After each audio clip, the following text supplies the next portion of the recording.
ఈ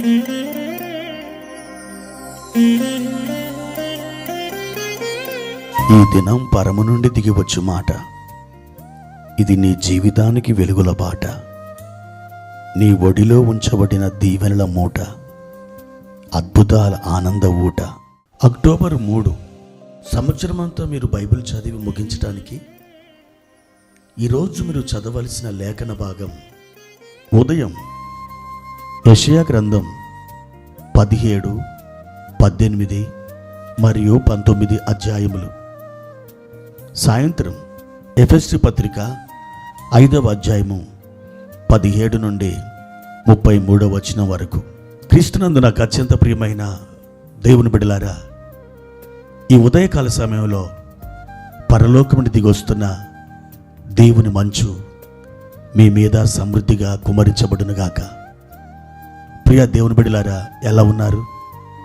రాత్రంతా చక్కగా నిద్రపోయి ఈ ఉదయకాలం ప్రభు యొక్క ముఖదర్శనం చేసుకొని ఈ దినం మీరు కలిగి ఉన్నటువంటి పనులన్నిటినీ చేయడానికి మీరు ప్రభు యొక్క సహాయం కోరుకొని ఈ మాటలు వింటున్నారని నేను ప్రభునందు నమ్ముతున్నాను. అనుదినం మీరు దేవుని యందు వర్ధిల్లుచున్నారా?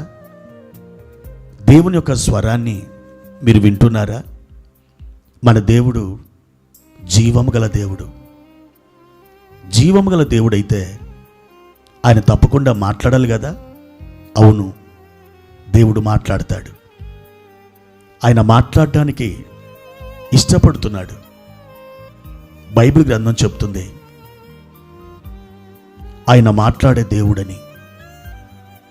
బైబిల్ కాలంలో ఎంతోమందితో దేవుడు మాట్లాడి ఉన్నాడు.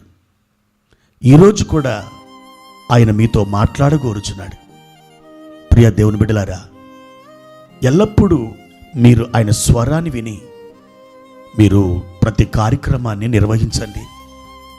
మీ సొంత ఆలోచన చేత ఏదైనా మీరు ప్రారంభించి ఏదైనా మీరు కొనసాగించి ముగించాలంటే అది చాలా కష్టం.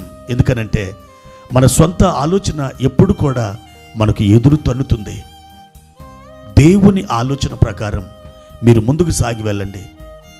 అప్పుడు మీ పనులలో, మీ జీవితంలో మీరు విజయం పొందుతారు. ప్రియ దేవుని బిడ్డలారా, ఈ ఉదయకాల సమయంలో ప్రభువారు మనకిచ్చిన ఒక వాక్య భాగాన్ని చదువుకుందాం. 2వ కొరింథీ పత్రిక 6వ అధ్యాయము 2వ వచనం. అనుకూల సమయమందు నీ మొరను ఆలకించితిని, రక్షణ దినమందు నిన్ను ఆదుకొంటిని. ప్రియ దేవుని బిడ్డలారా, పరిశుద్ధాత్మ దేవుడు ఇలా సెలవిస్తున్నాడు. అనుకూల సమయమందు నీ మొరను ఆలకించితిని. మీరు అనుదినం దేవుని సన్నిధిలో ప్రార్థన చేస్తుండొచ్చు, మందిరానికి వెళ్ళి ప్రార్థన చేస్తుండొచ్చు, మీ ఇంటిలో ఒక గదిలోకి వెళ్ళి లేదా ఒక మూలకు చేరి మీరు దేవుని యొక్క సన్నిధిలో మీ హృదయాన్ని కుమ్మరించి మీరు ప్రార్థన చేస్తుండొచ్చు. అయితే అన్ని ప్రార్థనలు దేవుడు ఆలకిస్తాడా? లేకపోతే కొన్ని ప్రార్థనలు మాత్రమే దేవుడు ఆలకిస్తాడా? దేవుడు అన్ని ప్రార్థనలు ఆలకిస్తాడు. మన ప్రార్థనలన్నిటికీ ఆయన జవాబునిస్తాడు. ఎందుకంటే మొర్రపెట్టుము అని చెప్పింది ఆయనే. అతడు నాకు మొర్రపెట్టగా నేను అతనికి ఉత్తరమిచ్చేదను అని ఒక శ్రేష్టమైన వాగ్దానాన్ని ఇచ్చింది కూడా ఆయనే. కాబట్టి ప్రియమైన దేవుని బిడ్డలారా, మన మొరలు దేవుడు తప్పకుండా ఆలకిస్తాడు. నువ్వు ఏ మొరనైతే దేవుని సన్నిధిలో చేస్తున్నావో అది ఆయన త్రోసివేయుడు. ఒకవేళ నీ మొరకు ఆయన జవాబు ఇవ్వకపోయినా అది నీకు ఒక రకంగా జవాబుగా మారుతుంది. ఎందుకనంటే నువ్వు అడిగింది రేపు నీకు కీడు కలిగించేదైతే ఈ రోజున నువ్వు అడిగిన దానిని ఆయన ఆలకించి నీకు ఇవ్వకపోవడమే మేలు. ఎందుకని? నువ్వు అడిగింది రేపు నీకు కీడు కలిగిస్తుంది. అలాంటప్పుడు నీకు కీడు చేసే వాటిని దేవుడు ఆలకించి నీకు ఇవ్వడానికి ఆయన ఎందుకు ఇష్టపడతాడు? ఒకవేళ నీకు ఒక కుమారుడో ఒక కుమార్తె ఉన్నదనుకో, చిన్న బిడ్డ ఆ చాపలో ప్రాకుతూ వెలుగుతున్నటువంటి ఆ క్రొవ్వొత్తిని పట్టుకోవడానికి ఆ పాప చాలా సంతోషంతో అక్కడికి వెళ్తుంది.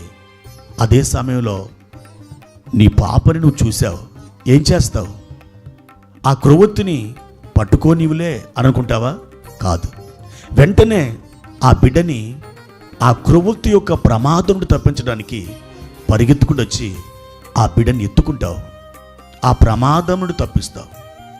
దేవుడు కూడా అంతే. నీ ప్రార్థనకు కీడుకరమైన జవాబు వస్తుందంటే ఆయన దానిని పక్కన పెట్టేస్తాడు.